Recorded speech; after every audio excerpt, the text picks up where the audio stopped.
আসসালামু আলাইকুম। BBC live নিউজে আপনাকে স্বাগত। শুরুতেই সংবাদ শিরোনাম, পরে বিস্তারিত। পুরোদমে যুদ্ধ শুরু হয়েছে কম্বোডিয়া ও থাইল্যান্ডে। যদিও দুটি সীমান্তবর্তী রাষ্ট্র, কিন্তু দুই পক্ষে দুই রাষ্ট্রের সাথে জড়িয়ে আছে চীন ও আমেরিকা। দর্শক, বিশ্বজুড়ে মনে হচ্ছে যুক্তরাষ্ট্র যুদ্ধ বাঁধিয়ে দিচ্ছে, আর এই যুদ্ধে যুক্তরাষ্ট্রের লাভই বাকি। দর্শক, এ সম্পর্কে এবং এই নিয়ে রয়েছে আজকের সংবাদের সব থেকে গুরুত্বপূর্ণ সংবাদ। শুরুতেই সংবাদের শিরোনাম জানিয়ে দিব। থাইল্যান্ড কম্বোডিয়া যুদ্ধে যেভাবে জড়াচ্ছে যুক্তরাষ্ট্র ও চীন। এরপর জানিয়ে দিব ফিনিশ দ্য জব বলে নেতানিয়াহুকে যে ইঙ্গিত দিলেন ট্রাম্প। আরো জানিয়ে দেব ইরানের কাছেই রয়েছে ভয়ঙ্কর সলিড ফুয়েলের ক্ষেপণাস্ত্রের মজুদ, যা দেখে রীতিমতো ইহুদিদের চোখ কপালে ঘুম হারাম কট্টরপন্থী ইহুদিবাজ বেঞ্জামিন নেতানিয়াহুর।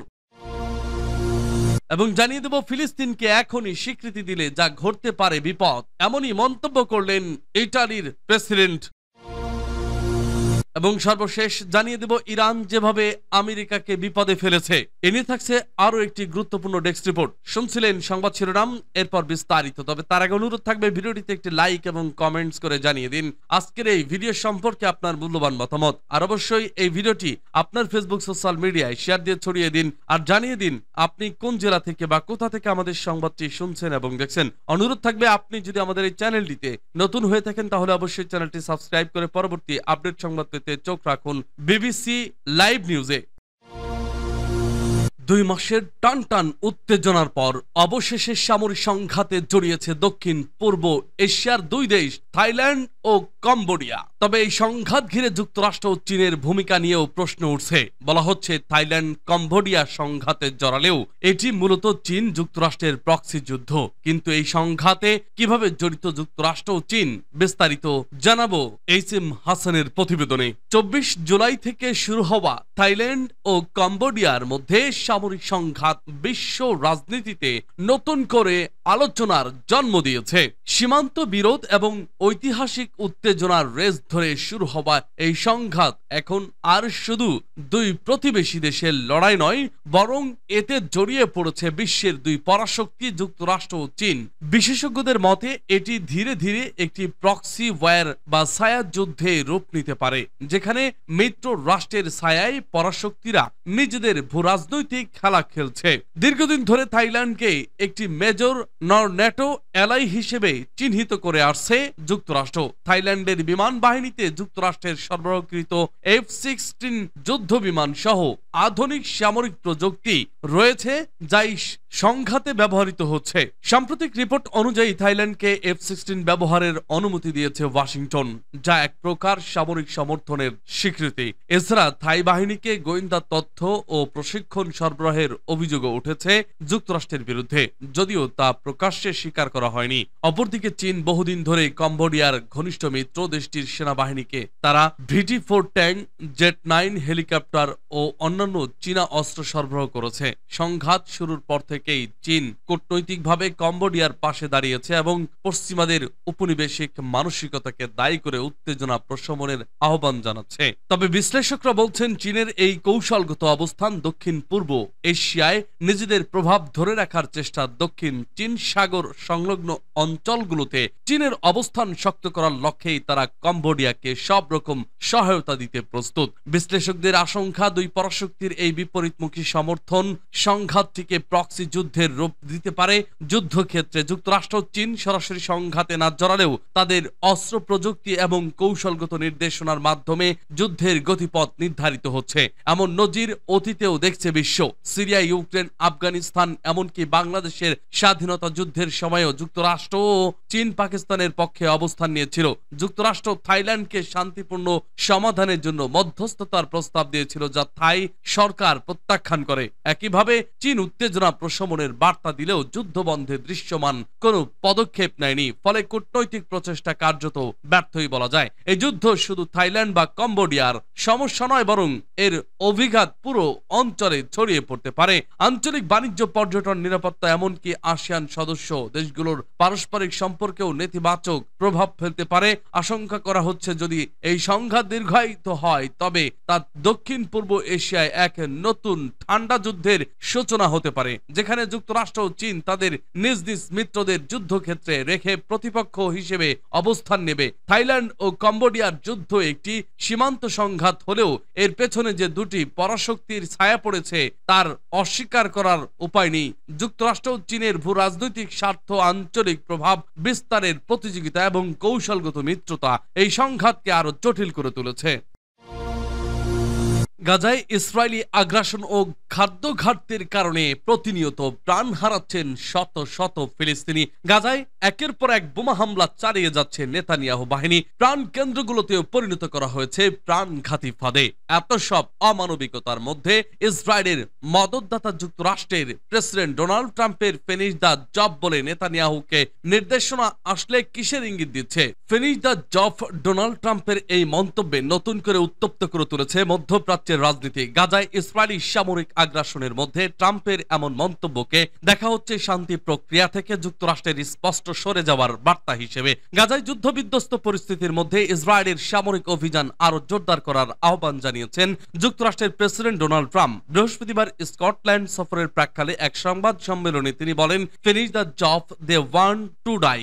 বিশ্লেষকরা বলছেন, ট্রাম্পের এই মন্তব্য শুধুই ইসরায়েলকে উস্কে দিচ্ছে না, বরং এটি যুক্তরাষ্ট্রের মধ্যপ্রাচ্য নীতিতে একটি নাটকীয় মোড়ের ইঙ্গিত বহন করে। মাত্র কিছুদিন আগেও যুদ্ধবিরতির ব্যাপারে আশাবাদী ছিলেন ট্রাম্প। বলেছিলেন এক সপ্তাহের মধ্যে চুক্তি হতে পারে, কিন্তু সাম্প্রতিক এই অবস্থানকে দেখানো হচ্ছে একটি কৌশলগত পরিবর্তন হিসেবে, যেখানে শান্তি আলোচনার বদলেই প্রাধান্য পাচ্ছে সামরিক কৌশল। ইতিমধ্যেই যুক্তরাষ্ট্র তার মধ্যস্থতাকারী দলকে দোহা থেকে সরিয়ে নিয়েছে। যুক্তরাষ্ট্রের মধ্যপ্রাচ্য দূত স্টিভ উইটকফ দোহা থেকে ফিরে বলেন, হামাসের মধ্যে নেই আন্তরিকতা, নেই সমন্বয়। এই অবস্থানে কাতার ও মিশরের কূটনীতিকদের মাঝে দেখা দিয়েছে মিশ্র প্রতিক্রিয়া। দোহায় যুক্ত এক কূটনীতিক বলেন, এটা এক ধরনের ভূমিকম্প, এখন আমরা আফটার শক সামলাচ্ছি। এদিকে ইসরায়েলি প্রধানমন্ত্রী নেতানিয়াহু জানিয়েছেন, জিম্মিদের মুক্তি এবং হামাসের অবসান, এই দুই লক্ষ্য সামনে রেখে ইসরায়েল এখন বিকল্প কৌশল ভাবছে। যদিও কি সেই কৌশল তা স্পষ্ট করেননি তিনি। মানবিক বিপর্যয়ের মুখে থাকা গাজা এখন চরম খাদ্য সংকট, গৃহহীনতা ও ধ্বংসপ্রাপ্ত অবকাঠামোর এক বিপর্যস্ত জনপদ। জাতিসংঘ গাজাকে বর্ণনা করেছে জীবন্ত লাশে পরিপূর্ণ অঞ্চল হিসেবে। এই পরিস্থিতিতে ট্রাম্পের বক্তব্য যেন যুদ্ধকে আর উস্কে দিচ্ছে। তিনি বলেন, ইসরায়েলের লড়াই চালিয়ে যেতে হবে, সবকিছু শেষ করতে হবে, তাদের সরিয়ে দাও। মার্কিন পররাষ্ট্র দপ্তরের মুখপাত্র অবশ্য বলেছেন, যুক্তরাষ্ট্র এখনো কৌশলগত অবস্থানে আছে এবং ফলপ্রসূ কিছু আশা করা যায়। তবে বিশ্লেষকরা বলছেন, কূটনৈতিক প্রচেষ্টা এখন অনেকটাই পেছনে পড়ে গেছে এবং নেতৃত্ব দিচ্ছে সামরিক পদক্ষেপ। ইরানের হাতে আছে বিপুল পরিমাণ সলিড ফুয়েল ক্ষেপণাস্ত্র, যে ক্ষেপণাস্ত্র শনাক্ত ও ধ্বংস করা প্রায় অসম্ভব বলে স্বীকার করেছে ইসরায়েলি গোয়েন্দারা। ইরানের এই বিপুল পরিমাণ ক্ষেপণাস্ত্র ভান্ডার সম্পর্কে কোনো ধারণাই ছিল না ইসরায়েলিদের। এমন তথ্য উঠে আসে ওয়াশিংটন পোস্টে প্রকাশিত এক প্রতিবেদনে। ইসরায়েল বাহিনী যখন মনে করেছিল ইরানের তাদের জন্য আর কোনো অপ্রত্যাশিত চমক নেই, তখনই সামনে এলো একটি বিস্ময়কর সত্য। ইরান গোপনে সংরক্ষণ করছে বিপুল পরিমাণ সলিড ফুয়েল ক্ষেপণাস্ত্র, যার প্রকোপ এতটাই ভয়ঙ্কর যে তা শনাক্ত করা এবং ধ্বংস করা প্রথাগত প্রতিরক্ষা ব্যবস্থার পক্ষে প্রায় অসম্ভব। এই আধুনিক ও মোবাইল ক্ষেপণাস্ত্রগুলো ইরানি সামরিক ক্ষমতাকে নতুন উচ্চতা নিয়ে গেছে এবং মধ্যপ্রাচ্যের সামরিক ভারসাম্যকে নাড়িয়ে দিয়েছে। বিষয়টি ইসরায়েল গোয়েন্দা ও সামরিক বিশেষজ্ঞদের জন্য গভীর উদ্বেগের কারণ হয়ে দাঁড়িয়েছে, কারণ এগুলো যে কোনো মুহূর্তেই আঞ্চলিক সংঘাতের পরিধি আশঙ্কাজনকভাবে বৃদ্ধি করতে সক্ষম। ইরানের অস্ত্রাগারে রয়েছে সেজিল ক্ষেপণাস্ত্র, যার দুই ধাপে কাজ করে, মিডিয়াম রেঞ্জের সলিড ফুয়েল মিসাইল এবং যার স্ট্রাইকিং রেঞ্জ প্রায় 2400 কিলোমিটার। এছাড়াও খাইবাস নামক তৃতীয় প্রজন্মের সলিড ফুয়েল ক্ষেপণাস্ত্র আছে, যার রেঞ্জ 1450 কিলোমিটার এবং এটি উন্নত গাইডেন্স প্রযুক্তির মাধ্যমে শত্রুর প্রতিরক্ষা ব্যবস্থা একদম ফাঁকি দিতে পারে। এর পাশাপাশি কাসেমবাসীর ক্ষেপণাস্ত্রটি, যার কার্যকর রেঞ্জ 1200 কিলোমিটার, অত্যন্ত নিখুঁত নিশানায় আঘাত আনার সক্ষমতা সম্পন্ন। ফাতে ও রাত সিরিজের স্বল্প ও মধ্যম রেঞ্জের সলিড ফুয়েল মিসাইলগুলোর সংযোজন ইরানের ক্ষেপণাস্ত্র শক্তিকে বহুমাত্রিক ও অপ্রত্যাশিত করেছে। এই ক্ষেপণাস্ত্রগুলোর নাম আগে থেকে জানা থাকলেও এগুলোর উপাদান সম্পর্কে কোনো ধারণা ছিল না ইসরায়েল ও তাদের মিত্রদের কাছে। ইরান ইসরায়েলের 12 দিনের হামলার প্রকোপ এতটাই ছিল যে এই ক্ষেপণাস্ত্রগুলো ধ্বংস করার চেষ্টায় যুক্তরাষ্ট্র ইসরায়েলের অস্ত্র ভান্ডার খালি হয়ে গেছে। কিছু সূত্র বলছে যুদ্ধবিরতি যদি না হতো ইরানের আরেকটি হামলাতেই শেষ হয়ে যেত ইসরায়েল ও যুক্তরাষ্ট্রের হাতে থাকা অবশিষ্ট 25% যুদ্ধ সরঞ্জামও। গোপন তথ্য অনুযায়ী ইরান চীনের কাছ থেকে অবাধে এবং বৃহৎ পরিমাণে অ্যামোনিয়াম পারক্লোরেট আমদানি করেছে। এই কাঁচামাল দিয়ে প্রায় 800টিরও বেশি আধুনিক সলিড ফুয়েল ক্ষেপণাস্ত্র প্রস্তুত করা সম্ভব। এসব ক্ষেপণাস্ত্রের কিছু অংশ ইরানের মিত্র বিদ্রোহী গোষ্ঠীগুলোর কাছে পৌঁছে যাচ্ছে বলেও উল্লেখ করা হয়। সলিড ফুয়েল ক্ষেপণাস্ত্রের সবচেয়ে বড় সুবিধা হলো এগুলো দ্রুত প্রস্তুত ও মোতায়েনযোগ্য। এই ক্ষেপণাস্ত্রগুলো গোপনে সম্পূর্ণ প্রস্তুত অবস্থায় সংরক্ষণ করা যায় এবং প্রয়োজনে মাত্রই মুহূর্তের মধ্যে হামলা করা সম্ভব। তাই শত্রুপক্ষের জন্য এগুলো শনাক্ত ও ধ্বংস করা অত্যন্ত কঠিন। ক্ষেপণাস্ত্রগুলো মোবাইল লঞ্চারের সাহায্যে দ্রুত অবস্থান পরিবর্তন করতেও সক্ষম, যা প্রতিরক্ষা ব্যবস্থা ও গোয়েন্দাদের জন্য চূড়ান্ত চ্যালেঞ্জ তৈরি করে। আধুনিক অ্যান্টি মিসাইল সিস্টেমগুলোর জন্য এগুলোকে মাঝপথে নামানো কঠিন। ইসরায়েলি গোয়েন্দারা পূর্বাভাস দিচ্ছে এই সলিড ফুয়েল ক্ষেপণাস্ত্র সমূহ ইসরায়েলের প্রতিরক্ষা ব্যবস্থার গোপন দুর্বলতাকে উদ্বুদ্ধ করতে পারে ও যে কোনো সময় বড় ধরনের আঘাতের আশঙ্কা সৃষ্টি করে। আঞ্চলিক ক্ষমতার ভারসাম্য বদলে দেওয়ার সম্ভাবনা যুক্ত এই অস্ত্রগুলো বর্ধিত সংকটের সূত্রপাত ঘটাতে পারে বলে বিশেষজ্ঞরা জানিয়েছেন। সবচেয়ে গুরুত্বপূর্ণ বিষয় হচ্ছে এই ক্ষেপণাস্ত্রের রূপান্তর, সংরক্ষণ ও ফায়ারিং সিদ্ধান্ত সম্পূর্ণ নিয়ন্ত্রণে রয়েছে ইরানের সামরিক নেতৃত্বের হাতে। ফলে আঞ্চলিক নিরাপত্তার পরিস্থিতি অতি সংবেদনশীল হয়ে উঠেছে এবং ইরান ইসরায়েল সংঘাতের নতুন মাত্রা যোগ করার আশঙ্কা তৈরি হয়েছে। আন্তর্জাতিক মহল উচ্চ সতর্কতায় এসব তথ্যের ভিত্তিতে ক্রমাগত পর্যবেক্ষণ ও প্রতিক্রিয়ার প্রস্তুতি নিচ্ছে। এখন বিশ্বজুড়ে নজর রয়েছে ইরানের এই গোপন ক্ষেপণাস্ত্র মজুদ ও সক্ষমতাকে কিভাবে মোকাবেলা করা হবে এবং মধ্যপ্রাচ্যের সামরিক শক্তি বিন্যাস কোন দিকে এগোবে সেটি নির্ধারণে ভবিষ্যৎ পদক্ষেপগুলো কিরকম হবে।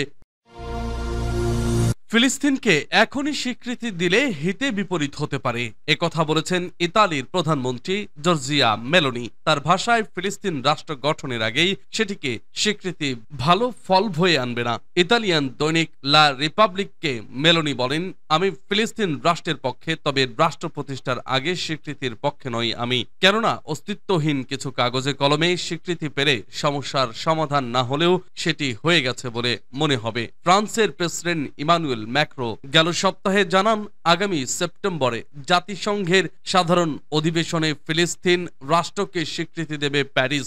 এরপর ফ্রান্সের সমালোচনায় মুখর হয় ইসরায়েল ও যুক্তরাষ্ট্র। ইউরোপে ফ্রান্স ইসরায়েলের অন্যতম ঘনিষ্ঠ মিত্র রাষ্ট্র হিসেবে পরিচিত, কিন্তু ফ্রান্সের এমন ঘোষণায় ব্যাপক চটেন ইসরায়েলের প্রধানমন্ত্রী বেনিয়ামিন নেতানিয়াহু। এতে ইসরায়েল রাষ্ট্রের অস্তিত্ব হুমকির মুখে পড়বে বলেও জানান তিনি। সম্প্রতি ইউরোপে ফিলিস্তিনকে স্বাধীন রাষ্ট্র হিসেবে স্বীকৃতি দেওয়ার ঢেউ উঠেছে। কয়েক মাস আগেই স্পেন ও আয়ারল্যান্ড স্বীকৃতি দেয় ফিলিস্তিনকে। এভাবে একের পর এক মিত্র রাষ্ট্র ফিলিস্তিনকে স্বীকৃতি দেওয়ায় ব্যাপক চাপে পড়েছে ইসরায়েল। টান পড়েছে আমেরিকা যুদ্ধের ভান্ডারে।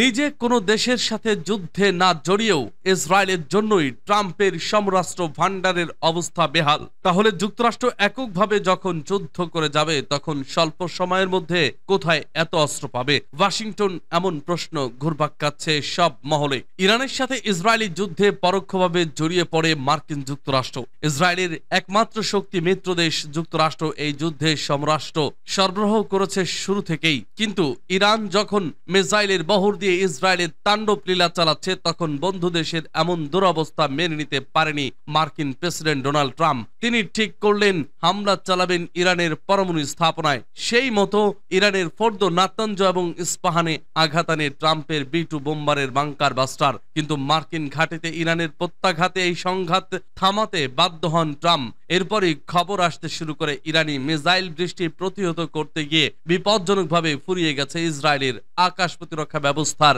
ইন্টারসেপ্টর।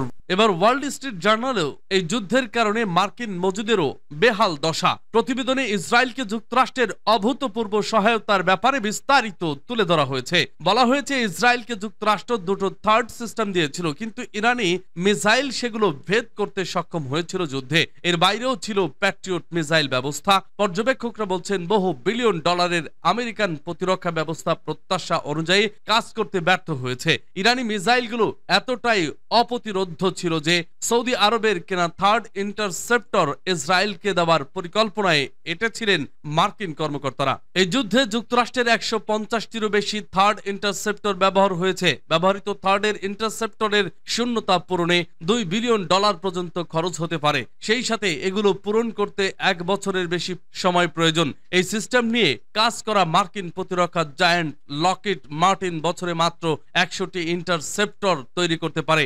আমেরিকার মিসাইল ছাড়াও ইসরায়েলি মিসাইলের মজুদও দ্রুত শেষ হয়ে গেছে বলে যুদ্ধবিরতির পর জানিয়েছিল গণমাধ্যমগুলো। যুদ্ধে ইসরায়েলেরও ডেভিড স্লিং এবং আয়রন ডোমের ইন্টারসেপ্টর প্রায় শেষ হয়ে গেছিল। ইরান যদি আরো কয়েকটি বড় মিসাইল হামলা করত তাহলে তেল আবিবের অ্যারো 3 প্রতিরক্ষা ব্যবস্থার ইন্টারসেপ্টরের রিজার্ভ শেষ হয়ে যেত। এই যুদ্ধে ইসরায়েলকে সাহায্য করতে গিয়ে সাগরেও ব্যাপক ক্ষয়ক্ষতির মুখে পড়েছে যুক্তরাষ্ট্র। মার্কিন নৌবাহিনীর ব্যবহার করেছে নিজেদের 80টি স্টার্ন মিসাইল 3 ইন্টারসেপ্টর, যেগুলোর প্রতিটির দাম 8 থেকে 25 মিলিয়ন ডলারের মধ্যে। সমুদ্রে মিসাইল পুনরায় মজুত করতে না পারায় যুদ্ধের মাঝামাঝি বন্দরে ফেরত আনা হয়েছিল আমেরিকান ডেস্ট্রয়ারকে, যেটিকে আমেরিকার উদ্বেগজনক দুর্বলতা হিসেবে দেখছেন বিশেষজ্ঞরা।